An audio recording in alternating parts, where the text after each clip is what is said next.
Well, good day, Keller Church. This is Jason Valenti. I'm one of the co-pastors here. And this afternoon, I find myself intentionally in this room. This is the workroom here at the church. And I'm sitting across, socially distant, from Melanie Grice. Melanie Grice is Executive Director of Operations here at the church. And she does a lot of things around the church, but one of the things that she does is financial keeping and maintenance for the church. And so I wanted to just take some time with Melanie today and go through the form, the report that you can find at the Welcome Center, the summary report of the finances. And that's why we're here today. Before we get into all of that, I wanted to just introduce you to Melanie. Melanie, how long have you been on staff here? I have been attending church here for about 11 years, and I became a staff member about 7 years ago. Very good. And I started off in communications and part-time when my kids were smaller. Okay.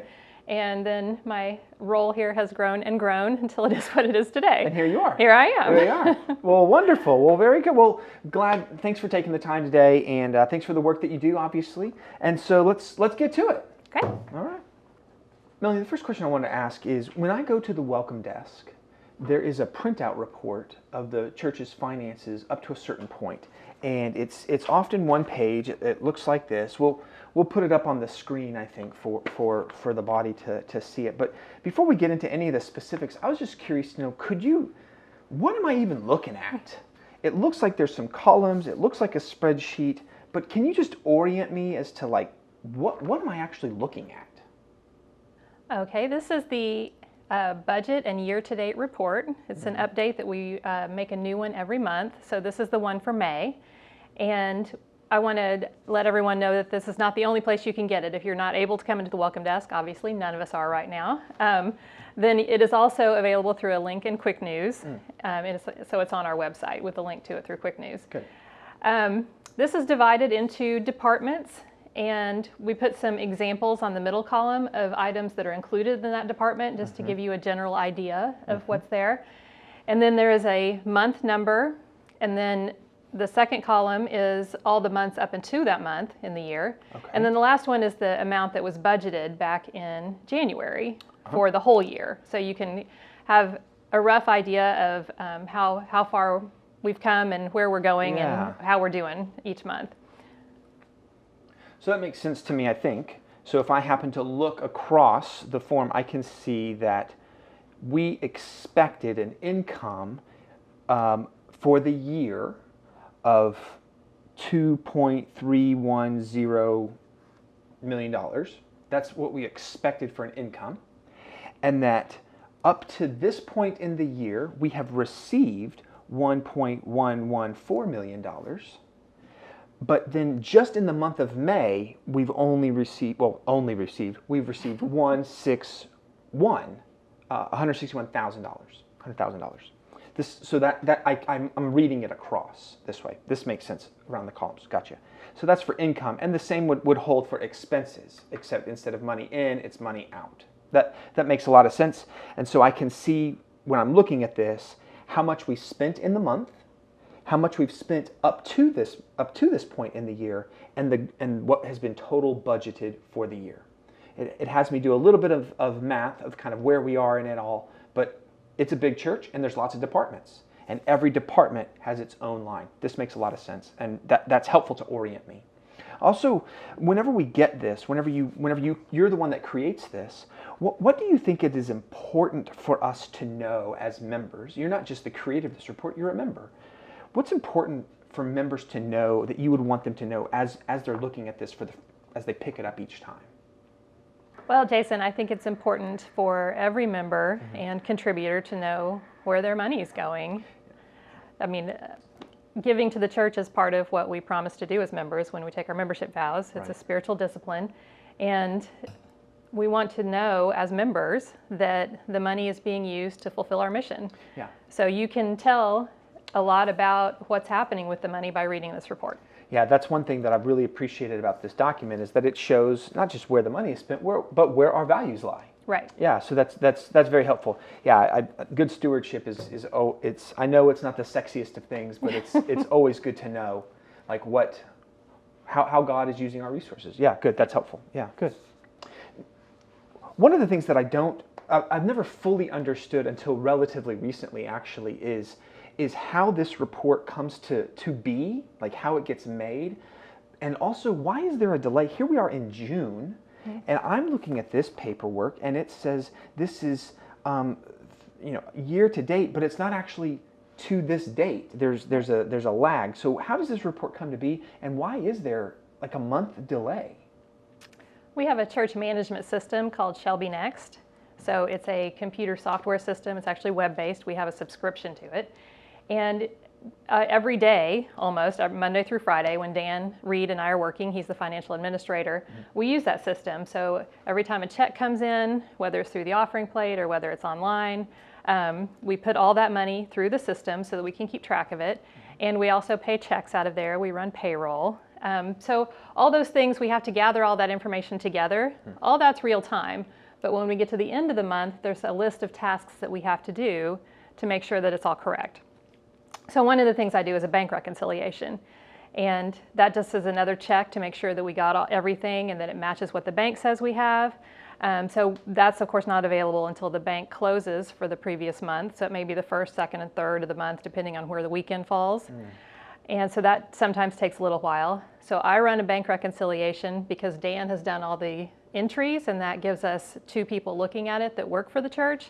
And then in addition to that, Tony Bliss, who is our treasurer and on finance committee, comes in and looks at my bank reconciliation. So, and she's very wonderful about being available. So that's not a huge delay, but sometimes, we have to work around Miss Tony, might be a day. So that takes a little time to get all that done. And then one thing that causes a little bit of a delay is that we have a secured credit card system. So that means that we don't just issue credit cards that people can go around spending tons of money. But we have people who buy things for their ministries. They buy materials, say for crafts or snacks or that sort of thing. It could also be something like microphones. It could be equipment. So when staff members need to spend that money, they use a secured credit card. And at the end of the month, we have to enter all the transactions that they made for the previous month. So they have to turn in their receipts, and it takes a couple of days to get it from the company. So all that takes several days. We get all that done, all entered. Again, Dan does the entries, I do the reconciliation, Tony checks it. And then once everything is in, we start running reports. Once we have the reports run, the finance committee looks over them and they ask their questions, make sure that everything looks like it should look.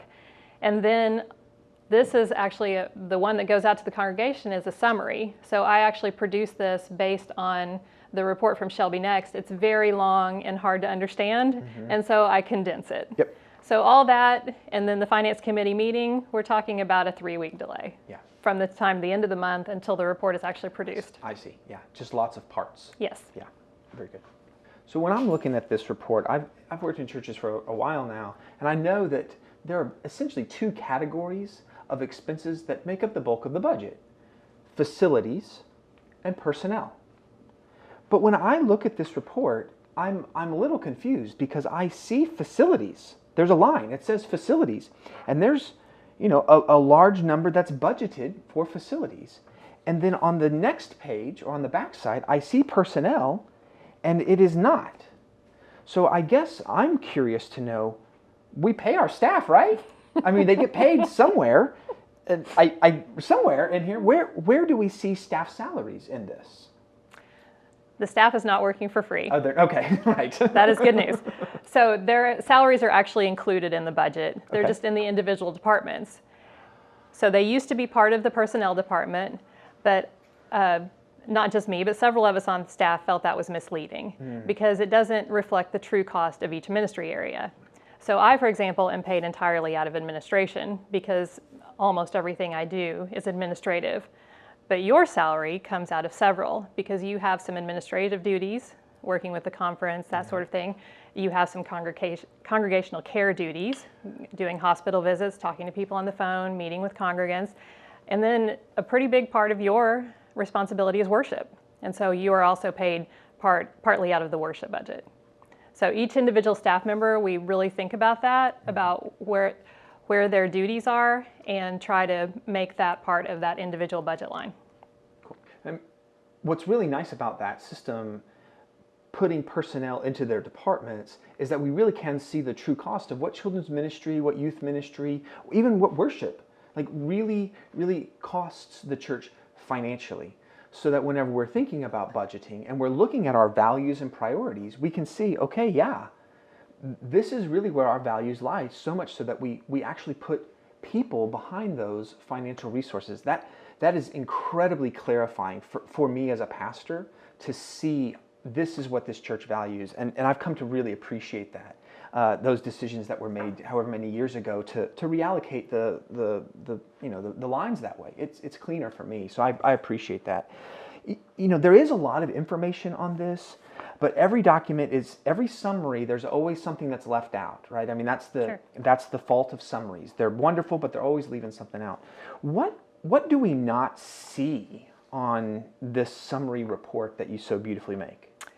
One thing that we don't see on here is how much cash we have on hand. So that is, of course, that changes day to day. Sure. I can log into our bank account any day and it's going to be different than the day before. Right. So that is not included on here because it is such an up and down thing based on which bills we've paid already that month.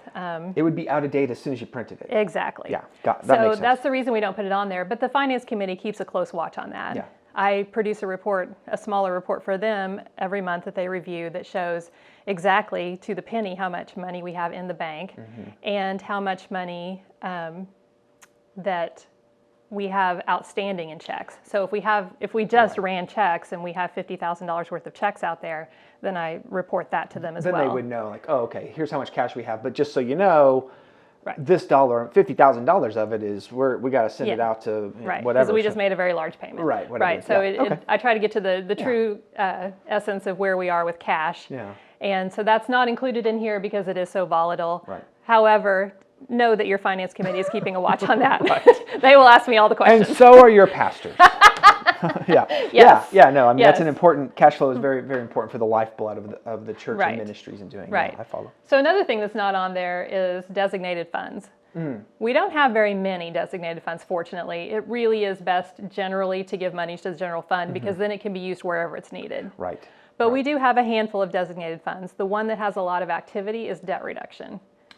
So if people give money and it's marked building fund or debt reduction, something to that effect on their memo line, or they give online that way, then we put it in a designated fund so that it's not used for any other purpose other than making principal payments. And I see, I mean, that's literally on the top of this report that you run, the debt reduction update it's the very first thing I see. Right. So what you're saying is the amount of money that is collected under the debt reduction line, 100% of that goes to debt reduction. Yes. And so that we can see that. Right. That's a designated line, but we may not see all the other designated lines, even though there's only a few. How would we go about seeing the designated lines if we wanted to? I'm available to answer questions about those. Oh, okay. Generally, the people involved in those just come and ask me a question when they need to know. So the people that keep watch over our prayer garden and make those improvements, that sort of thing, there is a designated fund for the prayer garden. Gotcha. And if they need to buy a brick or make an improvement there, then they just come ask me and I run reports on demand. Gotcha. Cool. Thanks. Yeah, that's helpful. That's helpful. Yeah, so speaking of debt reduction, that assumes that there's debt. A debt. Yes. Yes, indeed. and so what I see on the finance committee is that I know how much debt Keller United Methodist Church is in, but that also is not printed on this. I'm guessing because that also is volatile and changes because of the debt reduction payments. But how would I know how much financial debt Keller United Methodist Church is in? The church currently has a little over $5 million debt. It's all with Texas Methodist Foundation. So it dates back quite a ways because there was still some debt from building the sanctuary. I believe that happened in 2000. And then we added to that debt by building the building that we're sitting in now and making some other improvements like to the Family Life Center floor. a lot of that building project was done around 2016. So we make payments on that. We have an interest payment. Right now our loan through Texas Methodist Foundation is interest only. And that can change over time. The Finance Committee takes care of that. But right now, what's included in our budget is the interest payment. So that's under debt service, which is the third item on your summary there. So you can see that in May, we spent about $15,000 on interest. So in addition to that, we make principal payments, but those vary a lot. So we don't have a regular payment, and the amount of the debt is going down, but it's not at an even rate. It just depends on how much money comes in that's directed towards the principal. Yeah, that makes sense. So we don't currently publish this routinely, but anytime that anybody would like to know that, Dan Reed is able to pull that information. Yeah. So just by request. The sanctuary was finished in the year 2000. Not right? I don't know. I mean, that's when I graduated high school. Well, so you should remember it better than I do. I didn't go to church here then. I know that that debt sometimes kind of freaks people out, but debt is pretty common around churches. It really does show that there's an investment in the future. So it's not that the church ought to be afraid of debt, but actually embrace the reality that we actually do believe in that there is a future in this place. Otherwise, we wouldn't invest in it. Sure. I'm reminded of the prophets who literally bought a piece of land when everything looked awful, because the prophet was saying, no, actually, there's a future filled with hope here. And so, yeah, thank you for helping me clarify where the debt numbers are, and that's always helpful. This is new to me on this form, coming to this church. I've not ever experienced this, and so it took me a while to really understand this. But when I'm looking at this form, when I'm looking at the report rather, I see that there's always income, right? Like in the plate offering. And I see that. Receipts, income, got it. But there's income under every single department. 5th and 6th grade ministries, are we shaken down 5th through 7th graders for income?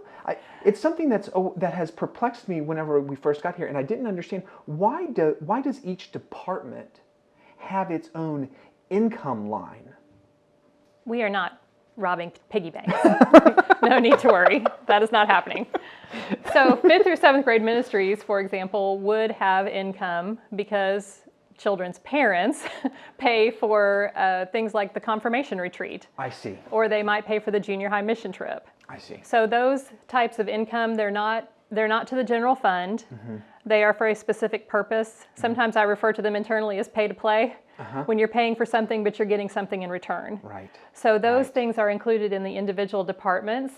And in this case, the expenses that are in that line item, 5th through 7th grade, would be offset by the income. I see. So the mission trip is subsidized by money that goes into the offering plate, but a good portion of it is paid for from people paying who are, actually going. Gotcha. And so throughout the whole report here, every department has some income line for oddities of their particular departments. Right. And that's helpful, again, getting back to what is the true cost of this particular ministry area. Right. And money going out and money coming in. Where does it all come from? So while I found this in the originally to be confusing, as I've sat with it and read it more, I've come to realize, no, this actually gives me a clearer picture on where resources are coming from to fund and support ministries, not just 5th through 7th grade ministries, of course, but all the different ministries. So that's been a learning on my part, and I've come to really appreciate how you do that. So thank you and the Finance Committee for breaking it down that way. That's very, very helpful. The last question I have here is really, if I look at this, I think most of us just want to know, how's the church doing? Does the church, do we have money? Can we pay the bills? Just give me, I just want to know, how's the church doing? I know that there are some people that really want to get in, and that this summary report is not detailed enough. And there's so many reports that you can provide in Finance Committee, a detail ledger, for all of that. Those folks have access to more information. Mm-hmm. But if I'm just John and Jane Pugh, mm-hmm. and I just want to know, how's the church doing, really? Do we have money? What would I learn from looking? How can I get that question answered by looking at this summary? Right. I think if you look down at the bottom and you see total income and total expenses, because there's some variation throughout the year, because we have events that are seasonal, for example. And so there may be a lot of income come in for mission trips in the spring in a normal year and then go out in the summer. And so if you look at each individual month, sometimes it's a little misleading. But if you look at the total income and expenses at the bottom, you can get a pretty good idea, especially when we're several months into the year. So you can see here that total income is greater than total expenses so far year to date. Now, a lot of that at this point is due to we got a Paycheck Protection Program loan, but we expect it to be forgivable, so this is a really good thing for the church. And we announced that through Quick News. Always read Quick News. Yeah, right. Has lots of information. If there's ever anything that really is different and special and out of the ordinary, the Finance Committee will report that to the church. There's nothing being hidden here. So I would say that if the net there, when you take total income minus total expenses, and you have a positive number in the net, then we are doing better than the budget at this point in the year.